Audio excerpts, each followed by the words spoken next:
آپ کا دوست، آپ کا ہوسٹ جاوید اقبال۔ آج ہم آپ کو ویلکم کرتے ہیں، خوش آمدید کرتے ہیں۔ آج ہمارے ساتھ موجود ہیں طارق اقبال۔ یہ پیشے سے ایک ڈاکٹر ہیں اور آج ہمارا موضوع ہے کہ اسلام میں حریت کی تعریف کیا ہے، یعنی آزادی، حریت اسلام میں کس کو کہتے ہیں۔ اور ڈاکٹر اقبال کی ایک نظم ہے، درمنی حریت اسلام وہ سیر حادثہ کربلا، جس کے متعلق یہ ہمیں ان کی شاعری کے متعلق بھی بتائیں گے کہ اقبال کی جو شاعری ہے، جو اس کے اوپر نظم انہوں نے لکھی ہے، اس کے حوالے سے بھی تعارف کروائیں گے اور اپنا بھی تعارف کروائیں گے۔ جی طارق اقبال۔ جی بہت شکریہ آپ سب کا، آپ لوگوں نے ہمیں وقت دیا۔ جیسے کہ سر نے تعارف میرا پہلے ہی کروا دیا کہ میرا نام محمد طارق ہے، پیشے کے اعتبار سے ایک میڈیکل ڈاکٹر ہیں۔ اور اقبال کی شاعری کے حوالے سے اگر بات کریں تو اقبال نے اسلام کے تقریباً ہر موضوع پر اقبال نے اپنی فکر جو ہے وہ اشعار کی طرز میں قوم تک پہنچانے کی کوشش کی ہے۔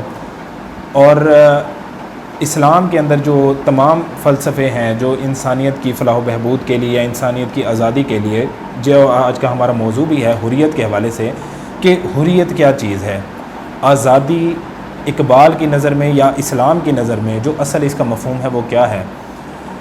اسلام کے اندر جو آزادی ہے وہ یہ نہیں کہ صرف آزادی رائے کی حد تک ہے، یا ایک جیسے ہمارے یہاں پہ ایک کنسیپٹ ہے کہ برائے نام لوگ آزادی کا نام لیتے ہیں اور اصل میں وہ ہوتے غلام ہیں۔ اسلام اس طرح کی آزادی کا درس نہیں دیتا۔ اسلام کے اندر آزادی جو ہے وہ اس کا کھلا مفہوم صرف اتنا آپ سمجھ لیں کہ اسلام کے اندر آزادی یہ ہے کہ اللہ کے علاوہ آپ کسی کے بندے اور غلام نہیں ہیں۔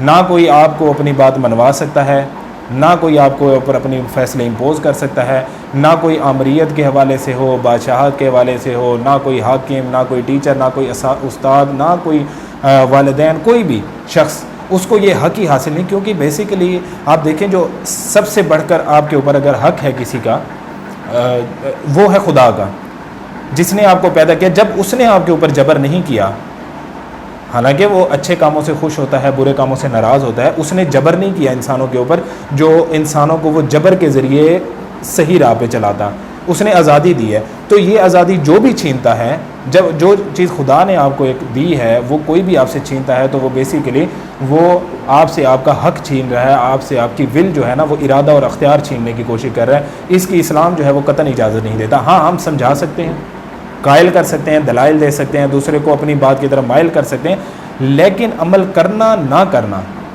اس کے اوپر اس کو آزادی ہے، اور وہ آزادی خدا داد ہے، خدا کی طرف سے دی ہوئی ہے۔ اس لیے اسلام کے اندر جو آزادی ہے وہ یہی ہے کہ نہ کوئی نبی آپ کو اپنا کہہ سکتا ہے جو میں جو کہہ رہا ہوں وہ کرو، میری عبادت کرو۔ قرآن کے اندر سر بالکل واضح الفاظ میں اللہ تعالیٰ نے کہا ہے، جو کسی پیغمبر کا یہ شیوا نہیں یا پیغمبر کو یہ زیب نہیں دیتا کہ وہ اللہ تعالیٰ اس کو کتاب دے، نبوت دے، اور اس کے بعد وہ لوگوں کو کہے جو وہ اللہ کو چھوڑ کے میرے بندے بن جائیں۔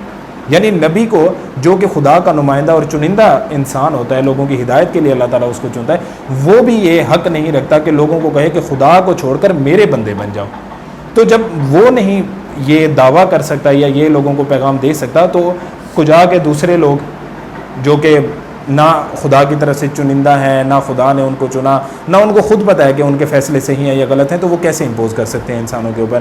اس حوالے سے ایک نظم جن کا انہوں نے تعارف کروایا، درمانی حریت اسلام، جو اصل کے اندر حریت کا مطلب جو ہے، معنی جو ہے حریت اسلام، اسلامی آزادی کا معنی کیا ہے، مفہوم کیا ہے، وہ سر حادثہ کربلا، اور اس کا حادثہ کربلا سے کیا تعلق ہے، کربلا کے اندر کیسے حریت ہمیں نظر آتی ہے، آزادی کیسے نظر آتی ہے۔ آخر ان چیزوں کو ریلیٹ کر کے اقبال نے جو آخر میں پیغام دیا ہے وہ ہمارا آج کی اس محفل کا موضوع ہے۔ وہی ہم نے لوگوں کو آپ تک یہ پیغام پہنچانا ہے کہ ہم یہ جان لیں کہ اس وقت ہم تمام انسان بشمول میں، آپ، ساری دنیا کے لوگ، سب کے سب ہم غلام ہیں۔ کوئی والدین کا غلام بنا ہوا ہے، کوئی قوم کا غلام بنا ہوا ہے، کوئی صوبائیت تعصب میں پھنسا ہوا ہے، کوئی کسی طرح کے بت کا، وہ ہر طرح کے زمانے نے بت تراشے ہوئے ہیں، کوئی ذات پات کا ہے، کوئی اونچ نیچ کا ہے، کوئی قوموں کا ہے، کوئی ملکوں کا ہے، کوئی کسی طرز میں ہے، کوئی کہتا ہے جو میں فلاں لیڈر کا ماننے والا ہوں اس لیے اس کو اس نے بت بنایا، اس کے ہر فیصلے کی بے جا تائید کرتے ہیں. تو یہ اتنے سارے بتوں کے اندر سب کا انکار کر کے جو شخص اس چیز کا دعویٰ کرتا ہے، جو شخص اس چیز کا نعرہ لگاتا ہے کہ وہ صرف اور صرف اللہ تعالیٰ کا غلام ہے اور اس کے علاوہ وہ ہر طرح کے بت کا انکار کرتا ہے. قرآن کے اندر سر ایک آیت پڑھ کے میں سر کی طرف مائک دوں گا. قرآن کے اندر ایک آیت ہے جس کے اندر اللہ تعالیٰ فرماتے ہیں کہ حمزہ وہ آیت کیا ہے جیڑی مطلب جو اس نے بہت مضبوط کڑے کو تھام لیا جنہیں قرآن کے اندر اللہ تعالیٰ فرماتے ہیں، کہتے ہیں کہ لا اکراہ فی الدین، کہ دین کے اندر جبر نہیں ہے، دین کے اختیار کرنے میں کوئی جبر نہیں ہے. کوئی کسی کو آپ ظلم اور جبر سے مسلمان نہیں بنا سکتے پہلی بات، یا کوئی اور دین قبول نہیں کرا سکتے. وہ اس کی مرضی ہے، مانے گا وہی بات جو اللہ تعالیٰ نے اختیار دیا، مانے نہ مانے. لا اکراہ فی الدین قد تبین الرشد من الغی، اور یہ جان لو کہ جو رشد ہے، جو نیکی ہے، جو بھلائی ہے، وہ بدی سے واضح کر کے اللہ تعالیٰ نے آپ لوگوں کو دکھا دی.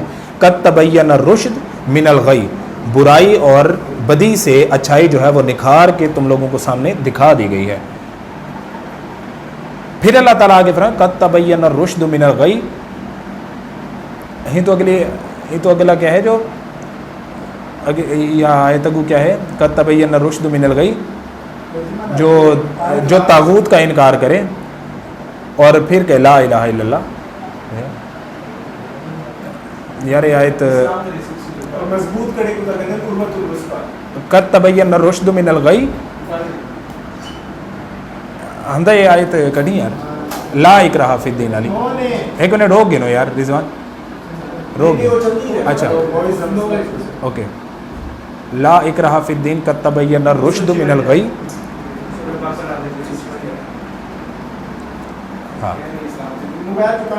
میرے دے وچ اسلام 360 کیا نہیں میرے خیال وچ یار میرے کو یاد ہے یہ آیت قد تبین الرشد من الغی.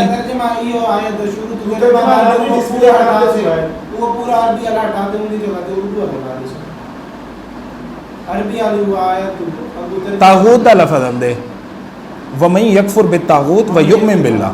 ہاں ٹھیک ہے. اچھا بدی بھلائی سے واضح کر کے آپ لوگوں کو دکھائی جا چکی. فَمَن يَكْفُرْ بِالطَّاغُوتِ، یہ تھوڑا اگر الفاظ کیونکہ حافظ نہیں ہے تو اگر ہوں تو وہ ہم ڈسپلے میں خیر لگا دیں گے. فَمَن يَكْفُرْ بِالطَّاغُوتِ، پس جو کوئی انکار کرے طاغوت کا، ہر طرح کے طاغوت کا، جو زندہ خدا ہیں، جو مردہ ہیں، جو پیر ہیں، فقیر ہیں، شجر پرستی ہے، بت پرستی ہے، قبر پرستی ہے، اس طرح کے تمام طاغوتوں کا جو انکار کرے گا.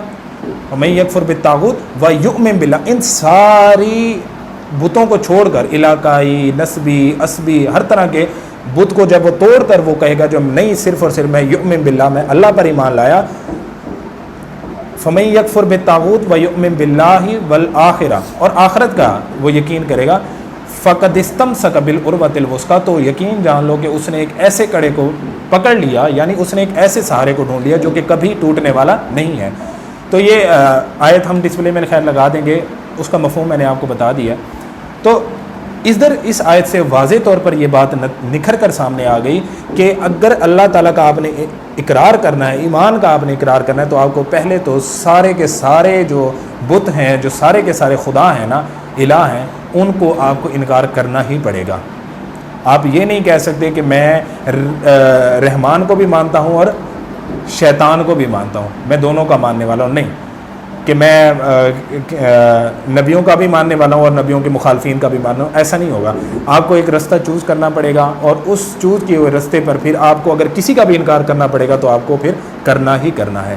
تو اصل میں حریت کا مفہوم پھر ہم آگے اقبال کی شاعری کی طرف بھی آئیں گے. تو اقبال کے نزدیک اور اسلام اور شریعت کے نزدیک آزادی کا جو مفہوم ہے وہ نٹ شیل میں میں نے آپ کو بتا دیا ہے. آگے میں یہ مائک بھائی کی طرف ہینڈ اوور کرتا ہوں. جی اچھا، جو آپ نے آزادی کی تعریف کی اور جو کچھ آپ نے جس انداز میں بتایا ہمارے لوگوں کو، تو اس سے میں یہی جہاں تک میں سمجھاؤں کہ آپ نے صرف کلمے کی تشریح کی ہے اس حوالے سے کہ لا الہ الا اللہ، نہیں معبود سوائے اللہ کے، یعنی کہ ان سارے بتوں کو توڑنے کے بعد انسان اللہ تعالیٰ کے ساتھ اپنا رشتہ مضبوط کرے اور محمد رسول اللہ کی، اللہ کے رسول کی جو ہے پیروی کرتے ہوئے صرف اللہ کو اپنا معبود بنائے۔ اور یہ آزادی کی آپ کے نزدیک، یعنی کہ آپ نے بہترین الفاظ میں یہ کلمہ جو ہے اس کو اللہ تعالیٰ نے ایک ہمیں بتایا کہ یہ ہے آزادی۔ لیکن میں آپ سے جو سوالات کرنا چاہتا ہوں، جو آپ نے ہمیں باتیں بتائی، پہلی بات یہ آپ ہمیں غلامی کا بھی بتائیں گے کہ میں کس طریقے سے غلام ہوں۔ دیکھیں نا، میں چلتا پھرتا ہوں، کھاتا پیتا، جو میرے دل میں آتا ہے وہ میں کرتا ہوں۔ دوسری بات یہ کہ اگر اسلام کو آپ کہتے ہیں کہ یہ آزادی ہے، جس طریقے سے آپ نے ڈیفینڈ کیا کہ آج ہر کوئی غلام بنا ہوا ہے، دیکھیں ماں باپ کی قدر کرنا، ان کی بات ماننا۔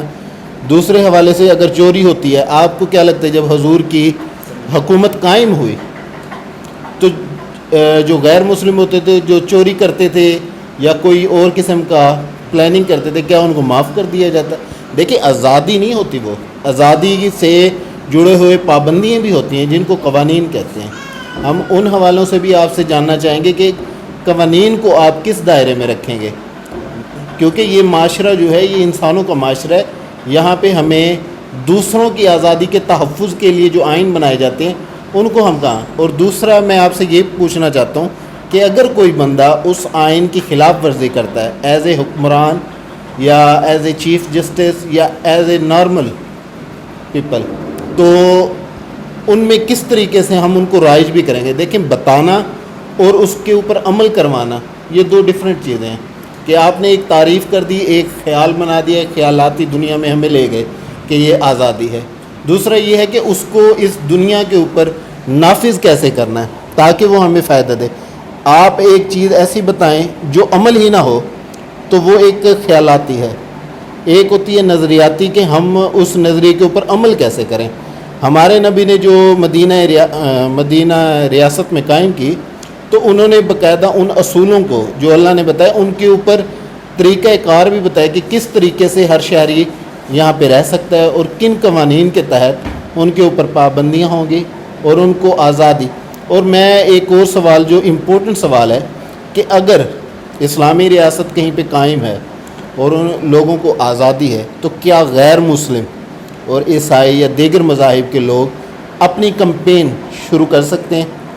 جس طریقے سے آپ دیکھتے ہیں نا کہ ہم نے ہندوستان میں مسلمانوں نے الگ تحریک کا اعلان کیا، تو کیا یہ بھی ٹھیک تھی ہماری آزادی کی تحریک؟ اور اگر پاکستان یا دیگر مسلم ممالک میں کوئی غیر مسلم اس طریقے سے تحریک شروع کرتے ہیں، کیا ان کو اجازت دینی چاہیے؟ بے شک کہ وہ تھوڑی تعداد میں ہوں۔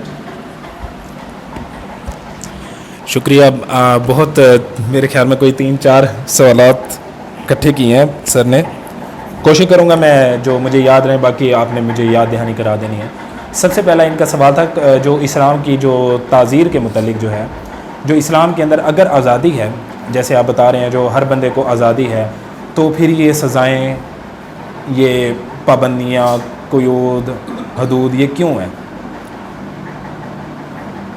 اور پھر اگلے سوال کی طرف بعد میں جاتے ہیں۔ اچھا دیکھیں، آزادی جو ہے نا، یہ جو ہم آزادی کی بات کر رہے ہیں نا، یہ بینگ اے پرسن، یہ انڈیویجول لیول کی بات ہو رہی تھی۔ جب ہم کسی بھی معاشرے یا کلچر میں رہتے ہیں تو کچھ چیزیں ہمیں دوسروں کی طرف سے، ہمارے اوپر حقوق، ہمارے اوپر فرائض، یہ ہمارے اوپر عائد ہوتے ہیں، اور ان کا آپ دیکھیں کسی بھی حکومت میں آپ جب رہتے ہیں، کسی بھی جگہ پہ آپ چلے جائیں، ان کے اپنے نارمز ہیں، کلچر ہے، ان کے اپنے کوئی حدود، قوانین ہیں، جرگہ سسٹم ہے، کہیں پہ کیا ہے۔ ظاہر ہے دوسروں کی آزادی کا بھی تو تحفظ کرنا ہے، صحیح ہے؟ تو اس کے لیے جو حدود بنائی جاتی ہیں تو وہ اس چیز میں نہیں، آپ کی حریت کے اندر رانی میں رکاوٹ نہیں بنتی۔ حریت کے اندر رکاوٹ تب بنے گی جب آپ جبر کے ذریعے اپنے قوانین بنوانے کی کوشش کرتے ہیں۔ جب ایک جملہ قانون جو ہے وہ تمام لوگوں کے لیے بنایا جا رہا ہے، اس سے میری ذاتی حریت پہ اثر نہیں پڑ رہا۔ جب ایک قانون بنایا جا رہا ہے میرے اوپر ظلم اور جبر کر کے میرا ووٹ لیا جا رہا ہے، اس کی ہم مذمت کرتے ہیں۔ آپ دیکھیں ٹریفک کے قوانین ہیں، آپ دیکھیں دنیا کے اندر کون سی ایسی چیز ہے جو کہ قید کی پابند نہیں ہے, جس کو قید نہیں کیا گیا؟ ایک یہ قلم جو ہے, یہ جو ہمارے سامنے رکھی ہے, یہ بھی کسی طرح قید و بند میں جکڑ کر بنائی گئی ہے. اگر اس کی یہ ہم الگ کر دیں, یہ الگ کر دیں, ہر چیز الگ کر دیں, پلاسٹک الگ کر دیں, تو یہ پین نہیں ہے. پین بنانے کے لیے ہمیں اس کو ایک خاص سانچے میں ڈالا, اس کو قید کیا, اس کی ہر چیز جو ہے ایک خاص اس میں بنائی, اب یہ پین کہلا رہا ہے. تو اس کو ہم جو ہے وہ یہ نہیں کہہ سکتے کہ ہم نے اس کی آزادی چھین لی. اصل میں ہم نے اس کے گرد جو ہے نا وہ جو قوانین لگائے ہیں, جو حدود قائم کیے ہیں, وہ اس لیے کیے ہیں تاکہ یہ چیز, اصل میں جو چیز بن رہی ہے وہ اپنا وجود قائم رکھ سکے. اگر ہم یہاں پہ قوانین نکال دیں گے, یہاں پہ انارکی پھیل جائے گی. آپ صرف سمپل مثال لے لیں ٹریفک کے قوانین کی, اگر وہ آپ ہٹا دیں تو آپ پھر دیکھ لیں کتنے حادثے ہوں گے. تو یہ قوانین اس لیے بنائے جاتے ہیں ہماری ہی تحفظ کے لیے. اس کو اگر کوئی شخص سمجھتا ہے کہ ہماری یہ آزادی میں رکاوٹ ہے تو یہ اس کی بیوقوفی ہے. اسی طرح اسلام کے اندر سزائیں بھی جو ہیں وہ تعزیر اور قوانین اسی لیے ہیں تاکہ معاشرہ سکون میں رہے. کیونکہ آپ کو پتہ ہے جو ہر انسان جو ہے وہ آپ سمجھیں جو واض و نصیحت سے سمجھنے والا نہیں ہے. کچھ گندے انڈے بھی ہوتے ہیں معاشرے کے اندر جو کہ صرف اور صرف خوف کی وجہ سے اپنا خاموش رہتے ہیں. ان کو خوف اگر نہیں ہوگا, آپ جتنا لاکھ سمجھاتے رہیں وہ پھر بھی وہ غلط کام کریں گے. تو ان کے لیے پھر اسلام نے تعزیر کا حکم دیا, جو ان کو پھر کوڑے بھی لگانے ہیں, ہم نے سارا کچھ کر رہے ہیں. ٹھیک ہے, تو یہ اسلام کی خیر حریت کے حوالے سے جو ہے یہ رکاوٹ نہیں ہے تعزیر جو ہے. دوسری انہوں نے کہا جو غلامی پھر کیا ہے, جو میں کیسے غلام ہوں جب کہ میں اپنی مرضی سے کھاتا ہوں, اٹھتا ہوں, پیتا ہوں, مجھے کوئی کچھ کہتا نہیں ہے, تو میں تو اپنے آپ کو غلام نہیں سمجھتا. غلامی جو ہے وہ ایک تو جسمانی ہے, جیسے کہ پہلی دنیا میں ہمارے یہاں پہ آئی تھی, لوگ جو ہے وہ جبر اور ظلم کرتے تھے, مار بھی دیتے تھے اپنے غلاموں کو, وہ ہٹ گئی ہے. وہ اس وقت پوری دنیا میں جو ہے وہ اس کو ختم کر دیا گیا. لیکن آپ یہ سمجھ لیں کہ جو روحانی یا مینٹل جو آپ کی سلیوری ہے وہ قائم ہے. آپ کے اگر قوانین کوئی اور بنا رہا ہے, آپ کے اگر ملک کے قوانین کہیں اور پہ طے ہو رہے ہیں, آپ کا تعلیمی نصاب کوئی اور طے کر رہا ہے, آپ کے ہاں یہ بھی طے کیا جاتا ہے کہ کون جو ہے پارٹی جیتے گی اور کون ہارے گی, کس کو کتنے ووٹ ملیں, تو آپ مجھے بتائیں آپ غلام کیوں نہیں ہیں؟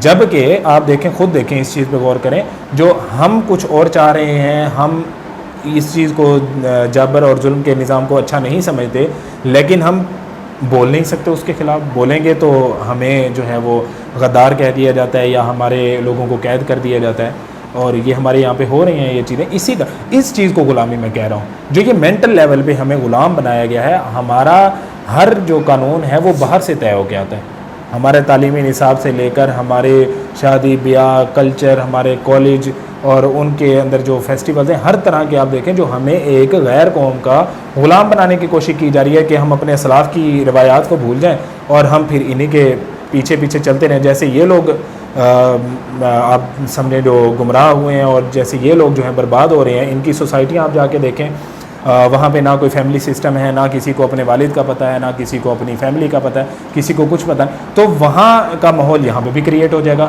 اگر اس طرح کی برائے نام آزادی کی اگر ہم بات کریں تو وہ اسلام نہیں دیتا. اسلام کے اندر تشخص جو ہے وہ انسان کی شخصیت جو ہے, اس کا وجود جو ہے وہ, اس کا آپ سمجھیں جو دفاع جو ہے وہ سب سے پرائم پریورٹی ہے کہ آپ اپنی شخصیت کا دفاع کریں. آپ کی ایک پہچان تو ہو نا, آپ کو پتہ ہی نہیں آپ کہاں سے آ رہے ہیں, آپ کا والد کون ہے, آپ کا کلچر کیا تھا, آپ کس قوم کے ہیں, آپ کو پتہ ہی نہیں ہے. صحیح. تو یہ جب تشخص کسی قوم کا مٹا دیا جاتا ہے تو وہ قوم آپ کو پتہ ہے ویسے ہی برباد ہو جاتی ہے. جس کو پتہ ہی نہیں کہ ہم کیا تھے, تو آپ خود سمجھ لیں جو مسلمانوں کی جو حالت ہے وہ اسی وجہ سے کہ ہم اپنا تشخص بھول چکے ہیں, ہمیں اپنی قوم کی پاسداری نہیں ہے, نہ ہمیں روایات. قرآن وہ اقبال خود کہتے ہیں, وہ کہتے ہیں جو ایک ان کی نظم کا شعر ہے, وہ کہتے ہیں جو کہ کون ہے تارک آئین رسول مختار. تارک مطلب ترک کرنے والا, جو رسول مختار جو تھے ان کے آئین کو ترک کرنے والا کون ہے. بیسیکلی وہ ہمیں کہہ رہے ہیں جو تم خود ترک کر چکے ہو. کون ہے تارک آئین رسول مختار, مصلحت وقت کی ہے کس کے عمل کا معیار, کس کی آنکھوں میں سمایا ہے شعار اغیار, ہو گئی کس کی نگاہ طرز سلف سے بیزار. قلب میں سوز نہیں, روح میں احساس نہیں, کچھ بھی تمہیں پیغام محمدی کا پاس نہیں. وہ کہتے ہیں جب تمہیں اسلاف کی روایات کے پاس نہیں رہا, تم بھول گئے جو ہمارا نبی تھا, ہماری شریعت تھی, ہم اس کے پابند تھے, ہم نے اس کے لیے جی جان لڑانی تھی. جب اس چیز کو بھول گئے, ترک کر دیا اس چیزوں کو, ٹھیک ہے, نہ ہمارے قلب کے اندر وہ سوز رہا, نہ وہ درد رہا, نہ وہ ایمان کی حرارت رہی, تو ہم جو ہے قلب میں سوز نہیں، روح میں ایسا کچھ بھی پیغام محمدی کا، تو ہمیں پیغام محمدی کا احساس ہی نہیں رہا. ہم بیٹھے ہیں حضور صلی اللہ علیہ وسلم کے شریعت کی دھجیاں اڑائی جا رہی ہیں، قرآن کی دھجیاں اڑائی جا رہی ہیں، قرآن کو الماریوں میں بند کر دیا ہے، اللہ تعالیٰ کے قوانین معطل کر دیے، سارا کچھ کر دیا، ٹھیک ہے. اور پھر بس زبانی کلامی ہمارے دعوے ہیں کہ ہم حضور کے ماننے والے ہیں. بیسیکلی ہم حضور کے عملی طور پر منکر اور انکاری ہیں. صحیح ہے. اگر ہمیں پاس ہوتا تو ہم حضور کی شریعت کے لیے، جو وہ شریعت لائے تھے اللہ کے حکم سے، ہم اس کے دفاع کے لیے مر مٹ دیں، لیکن ہم نے ایسا نہیں کیا، ہم بیٹھ گئے. اور اگلا آپ کا سوال تھا، جو اگلا سوال کیا ہے میرے کو یاد دیوا شاعری رہتے ہیں. چلو وہ شاعری ہاں کافر، ٹھیک ہے. اچھا اگلا ان کا سوال تھا جو ہاں اگر کفار جو ہیں وہ کسی سوسائٹی میں تھوڑی تعداد میں رہتے ہیں، وہ اگر اپنی تحریک چلاتے ہیں یا اپنے قوانین سوسائٹی پہ لاگو کرنے کی کوشش کرتے ہیں تو پھر کیا کریں؟ دیکھیں اسلام کے اندر جو ہے وہ اس چیز کی قطعاً لوگوں کی دل جوئی کے لیے اگر میں کہہ دوں بات جو ہاں ہم کر سکتے ہیں، اسلام کے اندر آزادی نہیں ہے. کسی کو برا لگے اچھا لگے، اسلام ایک بالکل آئین ہے، اسلام کی اپنی ایک وجود ہے، اس کے اندر اس چیز کی کسی کو اجازت نہیں. کیونکہ جیسے ہم زہر کو حرام سمجھتے ہیں نا، زہر کی خرید و فروخت ہر ملک کے اندر حرام ہے، اسی طرح ہمیں بینگ اے مسلم یہ پتہ ہے کہ جو سب سے زیادہ زہر قاتل ہے وہ شرک ہے انسانیت کے لیے. تو اس شرک کو پھیلانے کے لیے، جیسے وہ زہر کو پھیلانے کی کوئی قوم اجازت نہیں دے سکتی یا نہ کوئی سوسائٹی اجازت دیتی ہے، اور وہ جو چرس اور افہیم اور نشہ آور ادویات کو جو سیل آؤٹ کرتے ہیں ان کو پکڑتے ہیں اور ان کو قید کرتے ہیں. تو اسی طرح ہمیں پتہ ہے جو شرک ہے یہ کس حد تک بری چیز ہے اور اس کے انسانی معاشرے کے اوپر کتنے برے اثرات مرتب ہوتے ہیں. اس لیے اسلام نے اس چیز کی قطعاً ممانعت کی ہے کہ اسلام کی معاشرے کے اندر آپ جو ہے وہ کسی غیر مسلم کو یہ اجازت نہیں دے سکتے کہ وہ کفر اور شرک کو پھیلائے اور اس کا پرچار کرے اور لوگوں کو دعوت دے. کجا کے لوگوں کو دعوت دی جائے کہ وہ اسلام کی طرف آئیں، کہ وہ دعوت دیں کہ اسلام کو چھوڑ کے آپ ہمارے دین کی طرف آؤ، جو کہ بیسیکلی دین ہے ہی نہیں. چند ایک روایات کا نام انہوں نے اپنا دین رکھا ہوا ہے. دین کسی کے پاس اس وقت نہیں ہے، بس ان کو یہی ہے سنڈے کے سنڈے چرچ چلے جانا ہے، بدھ کے بدھ، منگل کے منگل مندر چلے جانا ہے.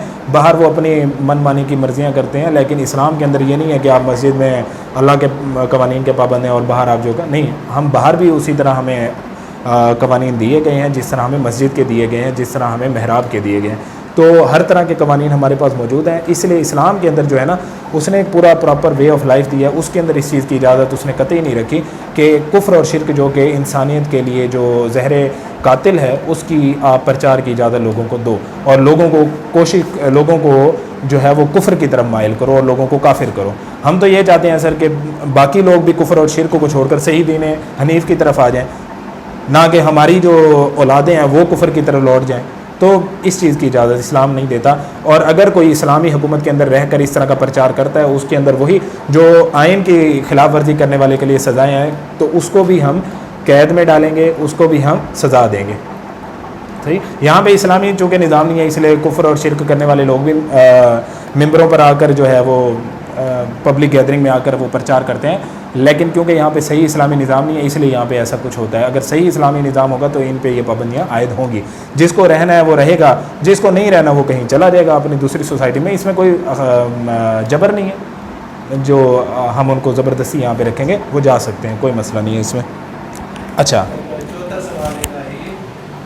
میرے خیال ہے اور شاعری دے جو اچھا شاعری دے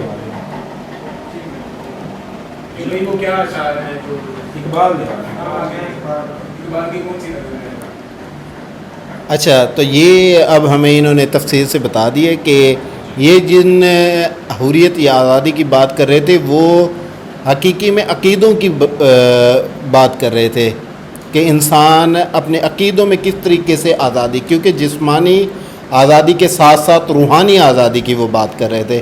اس سے ہمیں یہ علم ہونا چاہیے کہ ایک جسمانی آزادی ہوتی ہے جو ہمارے معاشرے میں ہوتی ہے، دوسری ایک روحانی. انہوں نے جو آزادی کا وہ پیش کیا ہے تو انہوں نے روحانی آزادی کو زیادہ فوکس کیا، اور اقبال کی شاعری میں جو ہے وہ روحانی آزادی کی بات. جب آپ کے اندر روحانی آزادی ہوگی تو آپ اس معاشرے میں بھی بڑے بڑے کام کریں گے. کیوں؟ کیونکہ جب آپ ایک چیز سے آزاد ہو گئے ہیں، دیکھیں آپ کی سوچ جو ہے وہ وسیع ہو گئی ہے. اللہ کے نبی نے اپنے غلاموں کو، جو کہ مکہ میں سرداروں کے غلام تھے، تو آپ نے جب ان کو آزاد کیا، یعنی کہ سوچ ان کی آزاد ہوئی، تو دیکھیں غلاموں نے کتنے بڑے بڑے کام کیے. انہوں نے رومن اور پرشین جو کھڑی ہوئی تھی اس وقت کی، وہ ختم ہو گئی. کیوں؟ کیونکہ انہوں نے آزادی کا جو تصور اللہ کے نبی نے ان کو دیا تھا، تو انہوں نے اس کی بیس کے اوپر، دیکھیں جب زندگی اور موت کا مالک اللہ ہے، رزق کا مالک اللہ ہے، عزت ذلت کا مالک اللہ ہے، تو انہیں ان چیزوں کی پرواہ نہیں تھی کہ لوگ کیا کہیں گے. کیوں؟ کیونکہ ان کے نزدیک عزت ذلت اللہ، موت اللہ. بادشاہوں کے سامنے کھڑے ہو کے للکار کے کہتے تھے کہ ٹھیک ہے، ہماری اگر کم فوج ہے تو پھر آپ مقابلہ کر لیں. اس سے کیا ہوتا تھا کہ جس طریقے سے خالد بن ولید یا دوسرے سپہ سالار حملہ کرتے تھے، وہ اس بیس پہ نہیں کرتے تھے کہ ہمارے پاس تعداد زیادہ ہے، وہ اس بیس پہ کرتے تھے کہ مر جائیں گے، زیادہ سے زیادہ کیا ہوگا، موت تو آنی ہے ایک نہ ایک دن. تو وہ اسی بیس پہ کہ ہمارے پاس وہ فوج ہے جو اس بات کے اوپر پکا یقین رکھتی ہے کہ زندگی کا مالک جو ہے وہ خدا ہے. تو دیکھیں وہ روحانی آزادی کی. آج کے دور میں اگر کوئی شخص روحانی آزادی اپنے اندر پیدا کر لیتا ہے، لا الہ الا اللہ محمد رسول اللہ، تو وہ سمجھ لیں آپ کہ وہ پھر چھپ کے نہیں رہ سکتا، اس کی شخصیت نکھر کے سامنے لازمی آئے گی. اس وقت روئے ارض پر کوئی شخص سوائے چند حضرات کے بہت کم لوگ ہوں گے جو اس چیز کو سمجھتے ہوں گے کہ روحانی آزادی. دیکھیں جب میں آزاد ہوں روحانی طور کے اوپر، تو میں کسی شخص کی، دیکھیں نا، میں اپنی ایک رائے رکھوں گا، میں اپنا ایک سوچ کہ اللہ کے نبی کیا کہتے ہیں، اللہ کے رسول کیا کہتے ہیں، اور میں دائرہ اسلام میں رہتے ہوئے ایک بڑی سٹرگل کروں گا. کیونکہ جو ان آزادی کا یعنی کہ حقدار ہوگا، جو آزادی حاصل کر چکا ہوگا لا الہ، تو وہ سوچ بھی ان کی بڑی ہوگی کہ میں اس ٹائم کہاں پہ کھڑا ہوں. اچھا، تو یہ ہم آزادی کی تعریف کر چکے ہیں. تو یہ اب ہمیں اقبال کی شاعری کے ذریعے، کیونکہ انہوں نے ایک قوم کو جگایا تھا، آپ جانتے بھی ہیں شاعر مشرق کہ انہوں نے مسلمانوں کو جگایا تھا، تو وہ کس طریقے سے انہوں نے بھی بت توڑے تھے، لوگوں کے اندر کے بت. تو اس شاعری میں جو اقبال نے ایک گرما دینے والی شاعری بیان کی ہے، تو وہ ڈاکٹر طارق صاحب آپ کو بتائیں گے کہ ان شاعری کا مفہوم، اور وہ ہمیں تشریح کے ساتھ بتائیں گے کہ اقبال جو ہے وہ کیا آزادی کی تعریف اشعار کے حوالے سے، آزادی کو اقبال نے ہاں اشعار میں پیش کیا. تو وہ جو اشعار کی اقبال کی شاعری، اقبال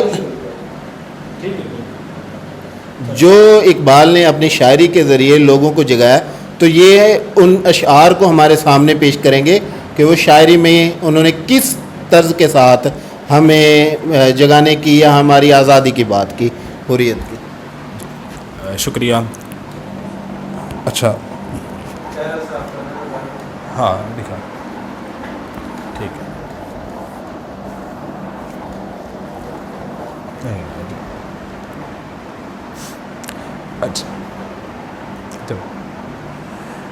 اچھا سر، یہ جتنی بھی باتیں ہم نے کی ہیں، اقبال رحمۃ اللہ علیہ نے ان کو اشعار کی فارم میں ایک ان کی نظم جس کا ہم نے شروع میں تعارف کروایا تھا، اس میں انہوں نے بہت ہی عمدہ طریقے سے اس چیز کو تفصیل سے بتایا ہے. ان میں سے چند ایک اشعار میں آپ کے سامنے پڑھوں گا. جو بھائی ہمارا یا بہن ہماری جو مزید تفصیل سے وہ پڑھنا چاہے تو وہ ہم اس کا کوٹ کر دیں گے، آپ اس کو خود سے پڑھ سکتے ہیں. چند ایک اشعار: درمانی حریت اسلام و سر حادثہ کربلا. اقبال فرماتے ہیں جناب کہ ہر کے پیما باہل موجود بست، گردنش از بند ہر معبود رست. وہ کہتے ہیں جس کسی نے، جو کوئی شخص جو ہے وہ باہل موجود، یعنی خدا کا انہوں نے حول موجود، خدا کا انہوں نے نام رکھا ہے جو ہر جگہ موجود ہے. جس نے حول موجود، جو ہر جگہ پہ ذات جو موجود ہے، اس کے ساتھ اپنا عہد و پیمان جو ہے وہ مضبوطی سے باندھ لیا، اس کی گردنش، اس کی گردن ہر معبود سے جو ہے وہ آزاد ہو گئی، ہر باطل معبود سے وہ پھر آزاد ہو گیا جس نے حول موجود کے ساتھ اپنے بازو دے دیے. وہ کہتے ہیں کہ مومن از عشق است. اس میں انہوں نے سر عشق کا اور عقل کا بھی تھوڑا موازنہ کیا، مقابلہ کیا ہے. جو عشق کیا ہے، عقل کیا ہے. وہ کہتے ہیں جو مومن از عشق است، مومن کا تعلق تو صرف اور صرف عشق سے ہے، کیونکہ عشق ہی مومن اور ایمان والے سے وہ کام کراتا ہے جو کہ بیسیکلی ایمان والے کرتے ہیں. جو ہم تاریخ میں اور اپنی اسلاف کی جو قربانیاں پڑھتے ہیں، ہم بڑے حیران ہوتے ہیں جو وہ لوگ یہ کیسے کام کر لیتے تھے. ہمیں یہ سمجھنا چاہیے کہ وہ عشق میں تھے، وہ اسلام سے اور دین خدا سے وہ عشق کرتے تھے، وہ اس لیے عشق یہ کام کر. عشق از مومن است، مومن از عشق است و عشق از مومن است، یہ دونوں لازم و ملزوم ہیں. اگر آپ ایمان والے ہیں تو آپ کے اندر عشق ہوگا، اور اگر آپ کے اندر عشق ہے تو آپ کو وہ ایمان کی طرف لے جائے گا. عشق را ناممکنہ ماممکن است، عشق وہ کام کر دیتا ہے جو ناممکن لوگوں کو لگ رہے ہوتے ہیں. ہم سمجھ رہے ہوتے ہیں یہ کیسے ہوگا، پیٹ کے اوپر پتھر کیسے باندھے جائیں گے، فاقے کیسے برداشت ہوں گے، اتنی سی فوج سے، جیسے سر نے بتایا تھا، جو اتنے لشکروں کا مقابلہ کیسے ہوگا. لیکن عشق کہتا ہے جو چل پڑو بھائی، زیادہ سے زیادہ کیا ہوگا، موت آ جائے گی. موت آ بھی گئی تو موت ہمارے لیے کون سا کوئی رکاوٹ ہے. اس سے بند دنیا سے نکل کر ہم ایک کھلی دنیا میں چلے جائیں گے. اللہ تعالیٰ نے ہماری آخرت میں اس سے زیادہ بہتر اور عمدہ زندگی ہمارے لیے تیار کی ہے. ہماری تو اس زندگی کی قید و بند سے جان چھوٹ جائے گی. صحیح ہے. تو اقبال اس عشق اور اس آزادی کی بات کرتا ہے. وہ کہتا ہے جو عشق صفاق است، عشق انسان کے اندر صفاقی پیدا کرتا ہے. صفاقی وہ نیگیٹیوٹی والی نہیں، عشق انسان کو صفاق بناتا ہے. وہ ہر کام کر گزرتا ہے، وہ اپنی بچوں کی بھی پرواہ نہیں کرتا، وہ اپنی بیوی کی بھی پرواہ نہیں کرتا، وہ اپنی خود کی جان کی بھی پرواہ نہیں کرتا. وہ جان کو ہتھیلی پہ لے کر وہ چل پڑتا ہے. عشق صفاق است و او صفاق تر، یا اس سے بھی زیادہ جو ہے وہ ایمان والے جو ہیں وہ اس سے بھی آگے صفاق ہوتے ہیں. پاک تر چالاک تر بے باک تر، جو عشق ہے لیکن اس کی جو صفاقی ہے وہ بڑی پاکیزہ ہے، وہ بڑی پاکیزہ اور بے باک ہے، وہ نڈر ہے. مومن جو ہے وہ نڈر ہے، وہ ہر طرح کے ڈر اور خوف سے وہ باہر نکل چکا ہے. عقل در پہ چاک اسباب و علل، عقل کے اندر کیا ہے، وہ ہمیشہ جو ہے عقل اسباب، سبب، علت تلاش کرے گی.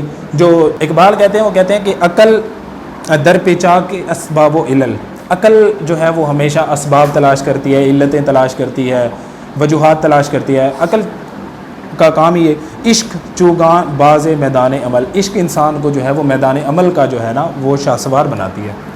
عشق کہتی ہے یار یہ فقہی باتیں اور کتابی باتیں چھوڑو، عمل کرو، جو چیز پتہ چل گئی اس کے اوپر عمل شروع کرو، آگے پھر سمجھتے جائیں گے، چلتے جائیں گے، بڑھتے جائیں گے. اچھا،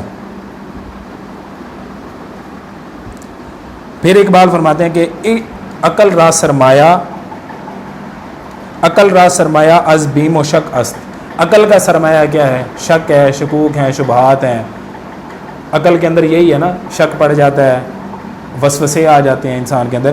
عشق را عزم و یقین لا ینفک است، عشق کے لیے جو ہے وہ عزم اور یقین جو ہے، وہ ارادہ اور یقین جو ہے وہ ایک دوسرے کے لیے لازم و ملزوم ہے. وہ اس طرح کی شک میں اور وسوسوں میں عشق نہیں پڑتا. وہ عزم اور ارادے اور عزم مصمم کا نام ہے. وہ کرتا ہے، عزم کرتا ہے اور پھر چل پڑتا ہے. وہ پھر لوگوں کی طرف نہیں دیکھتا جو دنیا کیا کہے گی اور لوگ کیا کہیں گے اور معاشرہ کیا کہے گا. پھر اقبال فرماتے ہیں کہ امام عاشقاں، یہ اب حضرت امام حسین علیہ السلام کی طرف وہ بتا رہے ہیں کہ عشق نے جو ہے وہ حضرت امام نے جو کام کیا، وہ میدان کربلا کے ریگزار میں جو کام کیا، وہ ظاہر ہے پھر ایک عشق ہی کروا سکتا ہے. ورنہ عقل تو وہاں پہ شکوک اور شبہات اور وسوسے ڈالنے میں لگی رہی، جو بچے مر جائیں گے، یہ ہو جائے گا، وہ ہو جائے گا، دنیا کیا کہے گی، قتل ہو جائیں گے.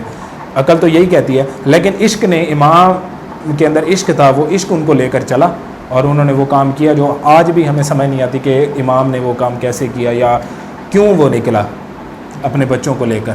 امام عاشقاں پورے بطول، جو بطول حضرت زہرا علیہ السلام کے جو بیٹے تھے، وہ عاشقوں کا امام تھا. ہم تو ایک چھوٹے موٹے ہم امام ہیں، وہ عاشقوں کا، وہ اللہ تعالیٰ کے نبی نے جیسے ان کو فرمایا تھا جو وہ سید و شباب اہل الجنہ، تو وہ عاشقوں کے بھی امام تھے. انہوں نے پھر وہ کام کیا جو پھر وہ عاشقان امام پورے بطول، وہ جو حضرت زہرا کے بطن سے جو پیدا ہوا تھا، جو عاشقوں کا امام ہے، ان کی وہ مثال دیتا ہے. وہ کہتا ہے سرو آزادی زبستان رسول، انہوں نے جو آزادی کی جو آپ سمجھیں جو سبق پڑھا تھا وہ اللہ تعالیٰ کے نبی کی گود میں پڑھا تھا، اس لیے وہ عاشقوں کے امام بنے. تو وہ حضور صلی اللہ علیہ وسلم کی گود سے جو پھر وہ پڑھ کر جوان ہوا تو وہ عاشقوں کا امام ہو گیا. اللہ اللہ بائے بسم اللہ پدر، جو باپ جو تھا وہ بسم اللہ کی بے کی مانند تھا، حضرت امام علی علیہ السلام کی وہ بتا رہے ہیں، جو باپ یہ تھا، ماں جو تھی وہ فاطمہ علیہ السلام، پورے بطول جیسا اوپر ذکر ہوا، اور وہ خود حضور صلی اللہ علیہ وسلم کے نواسے، ان کی گود میں پرورش پانے والے، مانی ذبح عظیم آمد پدر، خود باپ بسم اللہ کی بات ہے، جہاں سے اللہ تعالیٰ کا نام اور عظمت شروع ہوتی ہے، وہ بے آپ نے اگر سمجھنی ہے تو آپ حضرت امام علی کو دیکھ لیں، اور جو بیٹا ہے وہ ذبح عظیم، وہ جیسے اللہ تعالیٰ نے قرآن میں حضرت اسماعیل علیہ السلام کو، وہ تو ایک تشبیہ دی ہے، آگے ایک شعر بھی آئے گا جو وہ ایک تشبیہ تھی، اور یہ جو ہے وہ تفصیل تھی، وہ تشبیہ تھی، اور یہ اس کو اصل میں جو ہے وہ پھر انہوں نے اس تشبیہ کو حقیقی رنگ میں کر کے دکھایا، جو وقت آنے پر اگر یہ حقیقت میں بھی کرنا پڑے تو آپ نے کر گزرنا ہے۔ مانی ذبح عظیم آمد پدر، پھر ذبح عظیم کی آمد جو ہے وہ ان کی وہ جو پسر تھا وہ اس کی آمد، پھر بحر آں، وہ کہتا ہے جو بحر آں شہزادہ خیر الملل، دوش ختم المرسلین نعم الجمل، یہ شعر کاٹ دیں یار بچوں، یہ اگلے میں کر دوں۔ اچھا، وہ آگے اقبال فرماتے ہیں کہ درمیان امت کے ایواں جناب، ہم چو حرف کل ہو اللہ در کتاب، جو وہ حضرت امام علی مقام جو تھے، وہ ان کا مقام جو تھا وہ امت کے اندر ایسا تھا جیسے قرآن کے اندر سورہ اخلاص کا جو ہے نا مقام، جیسے آپ نے اللہ تعالیٰ کی توحید اگر سمجھنی ہو تو پورے قرآن میں سورہ اخلاص جیسے سب سے زیادہ بالکل عیاں اور واضح توحید بیان کرتی ہے، اللہ تعالیٰ کی صفات بیان کرتی ہے، اسی طرح امام بھی جو تھے اس وقت یونیک تھے، وہ جیسے قرآن کی سورہ اخلاص کا کوئی مقابلہ نہیں، اس وقت امام کا بھی کوئی ثانی نہیں تھا، امام جو تھے وہ فرماتے ہیں جو موسیٰ و فرعون و شبیر و یزید این دو قوت از حیات آید پدید، وہ کہتے ہیں جو موسیٰ و فرعون، یزید اور یہ جو شبیر ہیں، یہ دو قوتیں سر ہمیشہ سے لڑتی آ رہی ہیں، ایک طرف فرعون ہے، ایک طرف موسیٰ ہے، ایک طرف شبیر ہے اور ایک طرف یزید ہے، ظالم اور جابر ہے ایک طرف، اور ایک طرف عاشق ہے، عشق والا بندہ ہے وہ کھڑا ہوا ہے، وہ تاج و تخت اور حکومت کے روب و داب میں نہیں آتا، وہ کہتا ہے جو ہم جو ہیں وہ ہمیں اگر آپ لوگوں نے قائل کرنا ہے تو ہمیں اللہ تعالیٰ کا حکم دکھاؤ، شریعت کے تو ہم پابند ہیں، تمہارے ہم ظلم اور جبر اور تمہارے ہم ان جیلوں اور پھانسیوں سے ہم ڈرنے والے نہیں ہیں۔ تو اقبال آگے فرماتے ہیں، وہ کہتے ہیں جو زندہ حق از قوت شبیری است، باطل آخر داغ حسرت میری است، وہ کہتے ہیں جو زندہ جو حق جو آج تک ہمارے پاس زندہ چلا آ رہا ہے، وہ اللہ تعالیٰ کے جو یہ پیدا کردہ یہ جو ہیں عاشق لوگ جو ہیں، جو امام عاشقاں، جو عاشقوں کے امام ہیں، یہ شبیر جیسے لوگ جو ہیں، حضرت امام علی مقام کا یہ لقب تھا شبیر، جو شبیر جیسے لوگوں کے واسطے سے جو ہے وہ ان کے وسیلے سے دین ہم تک پہنچتا ہے، جو کہ آپ کو پتہ ہے جو شریعت کے لیے اپنی جان کی بھی پرواہ نہیں کرتے اور نکل آتے ہیں میدان میں، اور جانیں وغیرہ بے شک دے دیتے ہیں، لوگ ان کا سر بھی گھما دیتے ہیں، نیزے پہ چڑھا کے عورتوں کو بھی پھیرا دیتے ہیں، لیکن وہ مرتے نہیں ہیں۔ باطل آخر داغ حسرت میری است، باطل کی جو آخر میں جو ہے نا اس کے پلے حسرت ہی پڑے گی، اس کے پلے جو ہے نا وہ کبھی سرخروئی نہیں ہوگی، کبھی وہ دلی طور پر اطمینان اس کو نصیب نہیں ہوگا، وہ ہمیشہ حسرت میں، اور امیدیں اس کی بڑھتی جائیں گی، ٹھیک ہے، وہ کبھی ان کے وسیلے سے نہ کبھی حق پہنچے گا، نہ ان کے ساتھ لگنے والوں نے حق کبھی پہچانا، حق کو جو پہچانتے ہیں وہ پھر شبیر جیسے لوگ ہوتے ہیں اور ان کے پیچھے چلنے والے لوگ ہوتے ہیں۔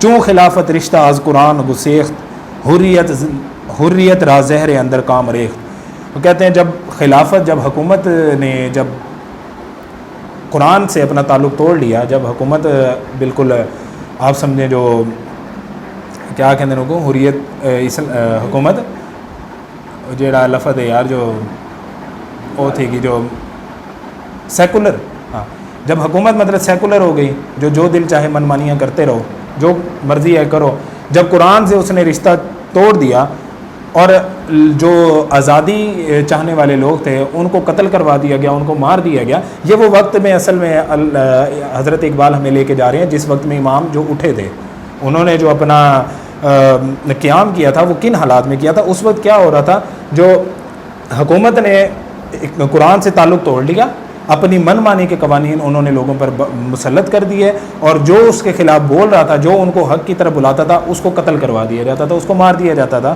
تو اس وقت امام جو تھے وہ اس چیز کو دیکھ کے پھر وہ اٹھے۔ وہ کہتے ہیں جو تا قیامت قط استبداد کرد موج خون او چمن ایجاد کر. انہوں نے قیامت تک کے لیے یہ جو ڈکٹیٹرشپ ہے, آمریت ہے, یہ جو ظالمانہ اور جبرانہ نظام ہے, اس کی قطع کر دی, اس کو کاٹ کے رکھ دیا, اس کی جڑ اکھاڑ کے رکھ دی آپ نے. اور موج خون او چمن ایجاد کر, اپنے خون کا جو انہوں نے آپ سمجھے جو ریگزار پہ ان کے جو خون گرا, اس سے آپ نے لوگوں کی نجات کا پیغام دیا. جو اگر نجات حاصل کرنا چاہتے ہو تو ضروری نہیں ہے کہ آپ کو ہر چیز دنیا میں بنی بنائی ملے. آپ روحانی طور پہ اگر آزاد ہو تو کوئی بھی شخص آپ کو اپنا غلام نہیں بنا سکتا. وہ کہتے ہیں جو بحر حق در خاک و خون غلطیدہ است پس بنا لا الہ گردیدہ است. وہ جو تھا وہ خاک و خون میں اگر لوٹا تھا تو وہ اس لیے نہیں لوٹا تھا کہ اس کو حکومت چاہیے تھی, اس کو کوئی اپنی واہ واہ کروانی تھی. وہ صرف اور صرف حق کی خاطر جو تھا, وہ ریگزار میں اتنی دور مدینے سے چل کر مکے سے کربلا تک گیا, وہ صرف اور صرف کیونکہ وہ آزاد تھا, حریت پسند تھا, وہ اس طرح کے ظالمانہ نظام کو مانتا نہیں تھا. اس نے اپنی جان دے دی, ریگزار میں جا کے سارے خاندان کو شہید کروا دیا, لیکن اس نے ان کی ہاں میں ہاں نہیں ملائی. حالانکہ آپ سمجھتے ہیں کہ اگر یہ ہاں میں ہاں ملاتے تو کیا چیز کی وہ کمی ان کو چھوڑتے, ہر چیز دنیا کی وہ راہ کے قدموں میں رکھ دیتے. لیکن انہوں نے بحر حق در خاک و خون غلطیدہ است, انہوں نے حق کی خاطر جو وہ خاک و خون میں لوٹا وہ صرف اور صرف حق کی خاطر, شریعت کی خاطر, دین کی بقا کی خاطر. پس بنا لا الہ گردیدہ است. اس لیے آج جو ہے وہ حسین اور لا الہ الا اللہ پھر الگ نہیں ہے. جہاں پہ لا الہ الا اللہ ہے وہاں پہ اگر آپ نے سمجھنا ہے تو پھر آپ کو حسین سمجھنا پڑے گا, جو اس طرح جو ہے وہ زیر خنجر بھی جو پھر آپ کو حق کا اور آپ سمجھے حریت کا پیغام اگر دینا پڑے تو آپ نے پھر اس طرح بھی دینا ہے. پھر آپ نے یہ نہیں جو وہاں پہ, کیونکہ خوف میں اور آپ سمجھیں جو آپ سمجھیں خوف میں اور طمع میں, لالچ میں انسان جو ہے وہ حق کو چھوڑ دیتا ہے. لیکن جو حق ماننے والا ہوتا ہے وہ اپنے خاندان کو قتل کروا سکتا ہے, وہ اپنے بچوں کو مروا سکتا ہے, وہ خود اپنا سر جو ہے وہ نیزوں پہ ٹنگوا سکتا ہے, لیکن وہ باطل کے ہاتھ میں ہاتھ دے کر اس کی حمایت کبھی نہیں کر سکتا. آگے وہی شعر آ گیا جو سر ابراہیم و اسماعیل بود, وہ جو ابراہیم اور اسماعیل کا جو ایک تشبیہ تھی, یعنی اجمال را تفصیل بود. وہ ایک اجمال تھا, وہ ایک تشبیہ تھی, تعبیر تھی, یہ تفصیل بود. اگر تفصیل سمجھنی ہے تو پھر وہ حضرت امام علی مقام کے آپ اس میں سمجھ سکتے ہیں واقعے میں. پھر وہ کہتے ہیں جو یہ میں تھوڑا ادھر دیکھ کے کیونکہ مجھے یاد نہیں ہے اس لیے تھوڑا دیکھ کے میں پڑھ رہا ہوں. وہ کہتے ہیں, اقبال کہتے ہیں جو ماں سوائے اللہ را مسلمان بندہ نیست. اللہ کو چھوڑ کے مسلمان کسی کا بھی غلام نہیں ہے, بندہ نہیں ہے, نہ کسی نبی کا نہ کسی ولی کا. نبی جب نبی کا ہم نے وہ قرآن کی شروع میں آیت پڑھی, جب نبی لوگوں کو یہ نہیں کہہ سکتا جو ہماری مانو, ہماری بندگی کرو, تو دوسرے تو پھر کسی کھاتے میں نہیں آتے. ماں سوائے اللہ را مسلمان بندہ نیست پیش فرعونی سرش افغندہ نیست. اس کا سر جو ہے وہ کسی بھی فرعون کے سامنے پھر جھک نہیں سکتا جو کہ اللہ تعالیٰ کا بندہ بن جائے. وہ پھر کسی فرعون کے سامنے اس کا سر, وہ کسی ڈکٹیٹر کے آگے معافیاں نہیں مانگے گا, وہ جھک نہیں جائے گا جو یہ سر مجھے چھوڑ دو, میں زندگی سے بڑی محبت کرتا ہوں, اس ذلت کی زندگی سے مجھے نجات نہ دو, میں یہ زندہ رہنا چاہتا ہوں, میرا سر آپ کے سامنے, آپ کی ہر بات. وہ نہیں, وہ کہے گا بھائی اس ذلت کی زندگی سے, وہ شیر کی ایک دن کی زندگی, وہی وہ جو مثال ہم کہتے ہیں جو گیدڑ کی 100 سالہ زندگی سے پھر وہ بہتر ہے. ٹھیک ہے. اور پھر آخر ان کا شعر ختم کرتے ہیں. نقش الا اللہ بر صحرا نوشت سطر عنوان نجات ما نوشت. جو انہوں نے کربلا کے صحرا کے اوپر جو لا الہ الا اللہ کا نقش جو تھا وہ اپنے خون سے جو لکھا, انہوں نے لوگوں کو یہ سبق دے دیا کہ اگر اپنی نجات چاہتے ہو, اپنا آپ سمجھتے ہو جو آپ اپنی حریت اور آزادی چاہتے ہو, تو پھر مر جاؤ, آپ قتل ہو جاؤ, لیکن اس طرح کی ذلت آمیز زندگی جو ہے نا وہ قبول نہ کرو. کچھ نہیں فرق پڑتا, مرنا تو ایک دن سب نے ہے, مر بھی گئے تو کیا فرق پڑتا ہے. لیکن اس ذلت کی زندگی کو اگر آپ قبول کرو گے تو آپ اللہ تعالیٰ کو کیا منہ دکھاؤ گے قیامت کے دن, اللہ کے نبی کو کیا منہ دکھاؤ گے جو اس لیے اللہ تعالیٰ نے تمہیں پیدا کیا تھا, جو تم اللہ تعالیٰ کو چھوڑ کر باطل کے حمایتی بن جاؤ اور ان کے بازو مضبوط کرو اور ان کے بندے اور غلام بن جاؤ, ان کی بندگیاں کرو. نہیں, آپ نے اس کا کلا کما کرنا ہے, اس کا ساتھ نہیں دینا. اس کے مقابلے میں اگر آپ کو قتل ہونا پڑے, آپ کو مرنا پڑے, آپ کو ہجرت کرنی پڑے, آپ کو در بدر بھٹکنا پڑے, جنگلوں میں جانا پڑے, تو سر آپ نے جانا ہے. بہت شکریہ سر, یہ تھوڑا سا میں نے ٹائم زیادہ لے لیا, آپ اس کو تھوڑا یہ شکریہ.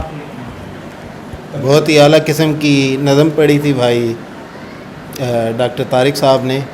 تو اس کے اوپر جس طریقے سے میں ایک آخری بات کرنا چاہوں گا کہ امام حسین رضی اللہ تعالیٰ عنہ نے کربلا میں شہید ہونے کے بعد اللہ کو ایک پیغام دیا. اقبال کے شعر کے ساتھ میں بتاتا چلوں کہ آپ تو شہید ہو گئے، لیکن انہوں نے اللہ کا، دیکھیں زندگی کے دوران اللہ تعالیٰ سے پوچھے گا انسانوں سے کہ آپ نے کیا کیا. پھر ادھر اقبال کا ایک شعر آتا ہے امام حسین کے شہید ہونے کے بعد کہ ہم تو رخصت ہوئے اوروں نے سنبھالی دنیا، پھر نہ کہنا کہ توحید سے خالی ہوئی دنیا. کہ میں نے اپنے حصے کا کام کر دیا، باقی اصحاب جو زندہ تھے پھر ان کا کام ہے کہ ہم اپنا توحید اپنے ساتھ لے گئے، اللہ کو بھی ہم نے سرخ رو ہو کے دکھا دیا.